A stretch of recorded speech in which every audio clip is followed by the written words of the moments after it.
Hello Scorpions, welcome to Guruma Hindi tarot. और ये reading है 5 अप्रैल से लेके 11 अप्रैल तक की।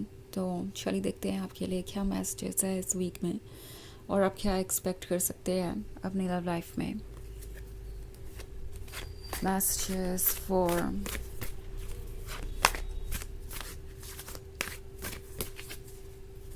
स्कॉर्पियंस।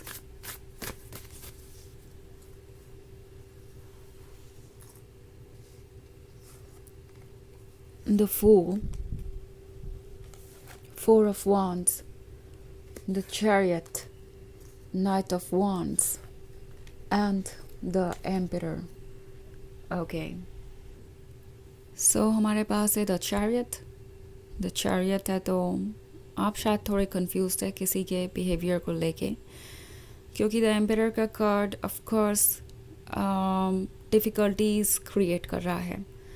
ये पर्सन हो सकता है अपने डार्क साइड को एक्सेप्ट करने को और देखने को तैयार ही नहीं है, और वो भी तब जब आप ऑलरेडी इस रिलेशनशिप में बहुत सारा टाइम और लव इन्वेस्ट कर चुके हैं। इनफैक्ट 4 ऑफ वॉन्ड्स का कार्ड है तो शायद ये भी हो सकता है कि आप लोग ऑलरेडी कमिटेड हैं, इंगेज्ड हैं, या मे बी आप बहुत जल्दी शादी करने वाले हैं या कर चुके हैं और अभी बस शुरुआत है इस जर्नी की। लाइक इस कमिटमेंट के बाद आप कुछ और ही एक्सपेक्ट कर रहे थे, कुछ उम्मीदें थी आपकी, आपको लग रहा था कि आप इस पर्सन को अच्छी तरीके से जानते हैं, एंड देन आप थोड़े सरप्राइज नज़र आ रहे हैं द एम्परर के एटीट्यूड से, बिकॉज एम्परर चेंज नहीं होना चाहता। बिकॉज एम्परर को इन द फर्स्ट प्लेस लगता ही नहीं कि उनकी कोई मिस्टेक है, तो चेंज होने की बात तो बहुत दूर की है। सो ये पर्सन उन लोगों में से है जो अपने ऊपर फोकस नहीं कर रहा, अपने ईगो इशू से बाहर नहीं आना चाहता, और ये बात उन्हें बहुत ज़्यादा परेशान कर रही है आपके साथ साथ। ओके, ऐसा नहीं है कि इस ईगो को इम्पॉर्टेंट बनाकर वो खुश हैं, उन्हें पता है कि वो भी सफ़र ही करेंगे। द चैरियट का कार्ड है हालांकि, तो ये पर्सन ये फील कर रहा है कि चाहे वो द एम्परर ही क्यों ना हो, आप उन्हें छोड़ के जाएंगे नहीं, बिकॉज ऑलरेडी आप उनसे बहुत ज़्यादा कनेक्टेड हैं, आपने उन्हें बहुत सारा समय दिया है, या पॉसिबली आप ऑलरेडी कमिटमेंट कर चुके हैं, तो यहाँ से अब आप पीछे नहीं मुड़ेंगे। और ये रिलेशनशिप एक तरीके से आपके लिए नेसेसिटी है, आप इमोशनली उनसे कनेक्टेड हैं इसलिए। सो ये पर्सन ये समझता है कि उन्हें बदलने की ज़रूरत नहीं है। अगर थोड़े बहुत अप्स एंड डाउन्स होते भी हैं, अगर आप किसी चीज़ को लेके अपसेट होते भी हैं, तो भी वो चीज़ों को हैंडल कर लेंगे, उन्हें परेशान होने की ज़रूरत नहीं पड़ेगी। ओके, तो ये पर्सन जानता है कि ट्रुथ क्या है। ऑल्सो नाइट ऑफ वॉन्ड्स का कार्ड है तो ये पर्सन ये फील कर रहा है जैसे कि कमिटमेंट करना उनके लिए एक चैलेंज बन सकता है, उन्हें अपने ऊपर बहुत सारा वर्क करना पड़ सकता है। लाइक ये वाले कमिटमेंट की बात नहीं कर रही हूँ मैं, आपसे कोई भी प्रॉमिस करना कि वो बदल जाएंगे या उनके एक्शंस चेंज हो जाएंगे या वो रिस्पॉन्सिबली किसी चीज़ के बारे में सोचेंगे, उस तरीके का कमिटमेंट इनके लिए चैलेंज बन सकता है। बिकॉज नाइट ऑफ वॉन्ड्स को आदत नहीं है किसी भी चीज़ को सीरियसली फॉलो करने की। ओके, ये पर्सन बहुत केयरलेस हो सकता है, बहुत इमेच्योर हो सकता है, और उन्हें लगता है कि वो जो भी कर रहे हैं ठीक ही कर रहे हैं। नाउ एक और सीरियस प्रॉब्लम हो सकती है नाइट ऑफ वॉन्ड्स है तो वो ये कि ये पर्सन बाउंड्रीज़ की रिस्पेक्ट करना नहीं जानता। शायद ये दूसरों के साथ फ्लर्ट कर रहे हैं, दूसरों को अटेंशन दे रहे हैं। आपको कभी कभी ऐसा भी महसूस हो सकता है जैसे कि आपसे ज़्यादा इम्पॉर्टेंट दूसरे लोग हो गए हैं उनके लिए। सो अगर ऐसी सिचुएशन में आप हैं तो द चैरियट आपसे कह रहा है कि अभी भी आगे बढ़ने से पहले आप सोचिए। ओके, अगर आपकी सोल आपसे कह रही है कि कुछ ठीक नहीं है, तो इसका मतलब है वहाँ कुछ ठीक नहीं है। बिकॉज इस वक्त जो आपकी फीलिंग्स है वो डायरेक्टली सोल से आ रही हैं, क्योंकि द फूल का कार्ड है। सो द फूल सोल को ही दर्शाता है। द फूल सोल की डेस्परेशन को दर्शाता है। यहाँ पे ऐसा लगता है कि आप किसी चीज़ को टॉलरेट कर करके परेशान हो गए हैं। नाउ मुझे नहीं लगता कि ये कोई ऐसी चीज़ है जो ओवरनाइट आपके सामने आई है। मे बी ये पर्सन पहले से बहुत सारी मिस्टेक्स कर रहा था, आपको डाउट्स थे, बट हर बार ये चीज़ों को एक्सप्लेन करते थे और आपको ये कन्विंस कर देते थे कि जो आप सोच रहे हैं वो ठीक नहीं है। वो अपनी तरफ से बिल्कुल ऑनेस्ट हैं और लॉयल हैं, और हर बार ये आपको मैनिपुलेट करते गए।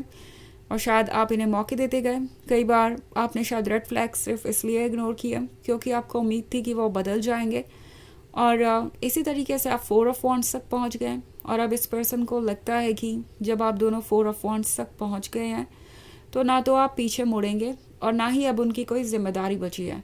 इट्स लाइक मैंने तो कमिटमेंट दे दिया, बस मेरा काम हो गया, अब बाकी किसी सारी चीज़ें तो संभालनी है स्कॉर्पियंस को ही। तो इस तरह की अगर किसी सिचुएशन में आप हैं तो चारों आपसे कह रहा है कि अभी भी सोचिए, आपके पास पीछे मुड़ने का वक्त है।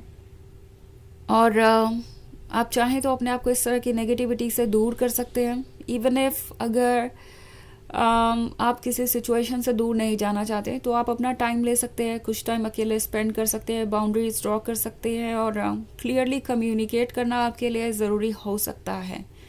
लाइक द एम्परर को नहीं लगता कि उन्हें कुछ भी बदलाव करने की ज़रूरत है, बट आप ऑफ कोर्स उन्हें ये बता सकते हैं कि अगर ये बदलाव नहीं आते तो शायद आप इस रिलेशनशिप को कंटिन्यू नहीं कर पाएंगे, बिकॉज इस तरीके का बिहेवियर आपके लिए एक्सेप्टेबल नहीं है। सो कम्युनिकेट करना ज़रूरी है, ये बिना सोचे कि सामने वाला पर्सन इससे हर्ट होगा या खुश, या सामने वाला पर्सन इस रिलेशनशिप में रहेगा या नहीं। वैसे ये एक जर्नल रीडिंग है तो ये सबसे रेजोनेट नहीं करेगी, एनर्जी रिवर्स हो सकती है अगर आप क्रॉस वॉचर हैं।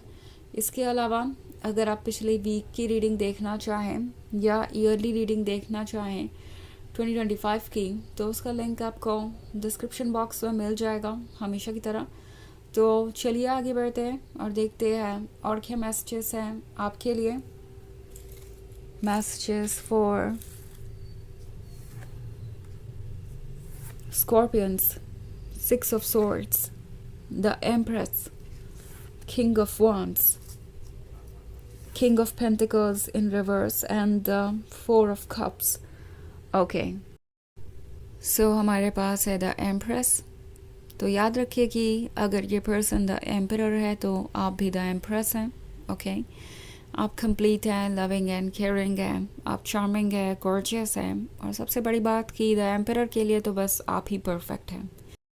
ये बात द एम्परर को पता है, बट द एम्परर इस बात को एक्सेप्ट नहीं करना चाहता, बिकॉज उन्हें लगता है कि ऐसा करने से आप उन्हें टेक इन फॉर ग्रांटेड लेंगे, उनकी कोई वैल्यू नहीं रह जाएगी। आपको ऐसा लगेगा कि आप उन्हें कंट्रोल कर सकते हैं। इस पर्सन को लगता है कि वो भी आपके लिए द एम्परर है, अगर द एम्प्रेस है आप तो ऑब्वियसली वो आपके लिए परफेक्ट होंगे। सो आप उन्हें छोड़ के नहीं जाएंगे।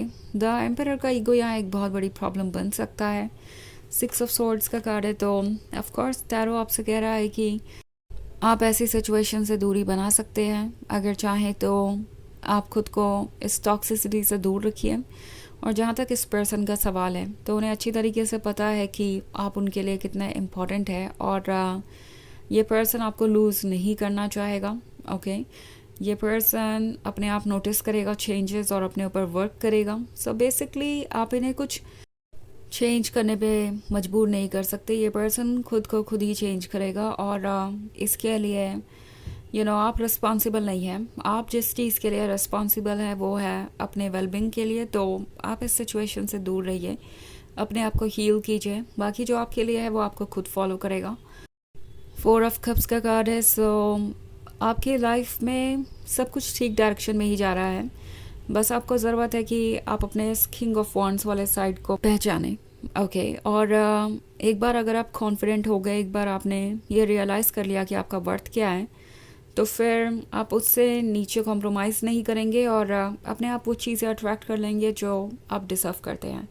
तो चलिए देखते हैं आपके लिए ओरेकल मैसेज क्या है।